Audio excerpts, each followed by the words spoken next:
How do you break a stalemate? Lawmakers and the White House remain at odds on how to agree on relief to the economic casualties of COVID. Despite the odds, a group of U.S. House members on both sides of the aisle are trying to breach the divide. John Yang has that story.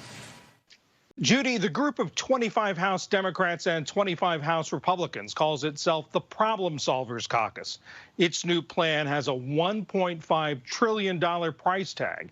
It would provide added unemployment benefits starting at $450 a week, new stimulus checks for lower-income Americans, $1,200 per adult, $500 per child, $500 billion in new aid for state and local governments, and as much as $25 billion in rental assistance.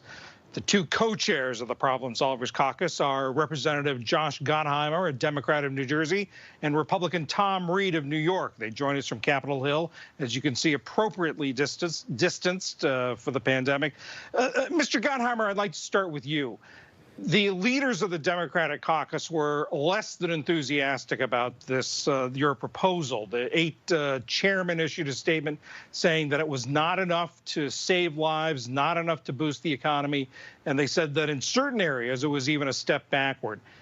Given that, how do you use this as a way to chart a path forward, to show how compromise is possible?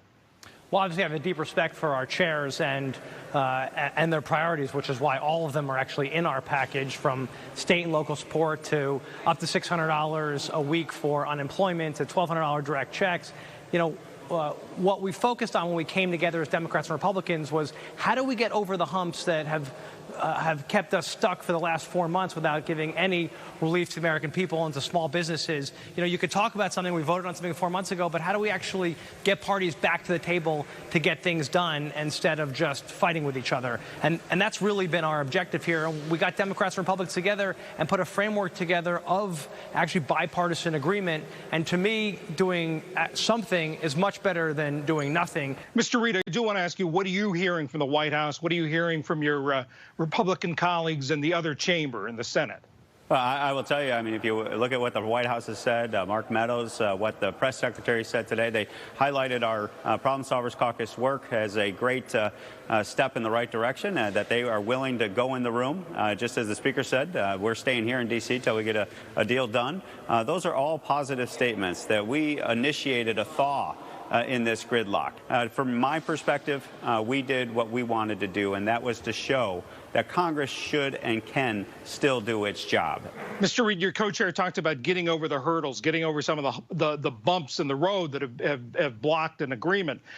From your perspective, from the Republicans' perspective, what were some of the toughest bumps to get over? What were some of the last sticking points to get over? Well, you know, obviously, when you're discussing state and local aid, we had a great discussion. And one of the concerns is when you look at how we broke that down, we looked at making sure that it covered actual expenses for past and future COVID-19 related expenses. That when you talked about lost revenue by our local and state governments, you talked about documented lost revenues as shown before the COVID-19 in comparison to where we're at as a result of COVID-19 impacts on state and local budgets. And also recognizing when we got these boosters and reducers, because it could be a $1.3 trillion deal if we get a vaccine and if you get hospitalizations under control and you don't see an outbreak of the virus going forward.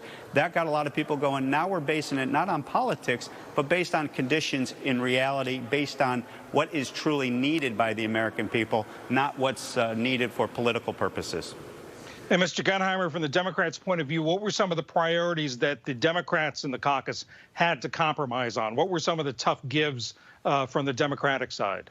What we figured out was if we shorten the timetable and said, let's just get through the next inauguration, let's get help for food insecurity for those where we've got to help. Let's get help for the state and local. Let's get help for our schools. And we all came together and said, we can agree to these things. Now, as Tom just said, we put in these things called boosters and reducers. So it's at 1.5 right now, but if the virus is still spreading the way it is today, and we don't have a vaccine that's widely distributed by March, which is why the package is called March to Common Ground, if come March we don't have that, boosters kick in and it becomes a $2 trillion package. And as Tom said, it also gets reduced if we are at a much better place.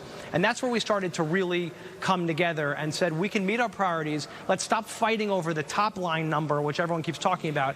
And we're really hoping our leadership and the White House and that everyone can come to the table and use our framework as a starting point, but just to get something done so we can help people, because we can't go home, really, frankly, it's unconscionable to go home without helping folks. Mr. Gottheimer, what does it say about the current situation, the fact that you've got millions of Americans hurting across the country, financially, and also with the coronavirus itself, that it is a group of relatively junior members who are sitting down, reaching across the aisle, while the leadership in the White House aren't talking? The 50 of us came together, and we've gotten to know each other over the last years. We spend time together. We don't just talk, but we listen to one another. And that's the best way to break a gridlock, right? By realizing if you sit in the room together and you just keep working it, and we spent at least 100 hours on this, just working it, the problem over and over again, that you can get to success. But you have to be willing to try. And so we're really encouraging all the leaders, if you just sit in the room and try, and we're happy to help in any way possible that we can, but we can get this done. And I think we owe it to the American people to get it done. Mr. Reed, same question to you. From your perspective, what does this say? That it is a group of, as your colleague says, freshmen and lower ranking members that are sitting down and doing this? John, the common bond of the Problem Solvers Caucus, we've been around now 4 years, is that we are committed to putting America first. We understand we're in a political town here in Washington, D.C., but also we are committed to respecting each other. I'm a proud Republican. Josh is a proud Democrat, and every member of the Problem Solver Caucus carries that with them. But we respect each other, we trust each other, we listen to each other, and this is the only forum where this occurs, where the Problem Solvers Caucus is about trust and respect, but recognizing that we are Republicans, we are Democrats, but at our heart, we're Americans first. Representative Josh Gottheimer, Democrat of New Jersey, Representative Tom Reed, Republican of New York, co-chairs of the Problem Solvers Caucus. Gentlemen, thank you very much. Thanks for having us.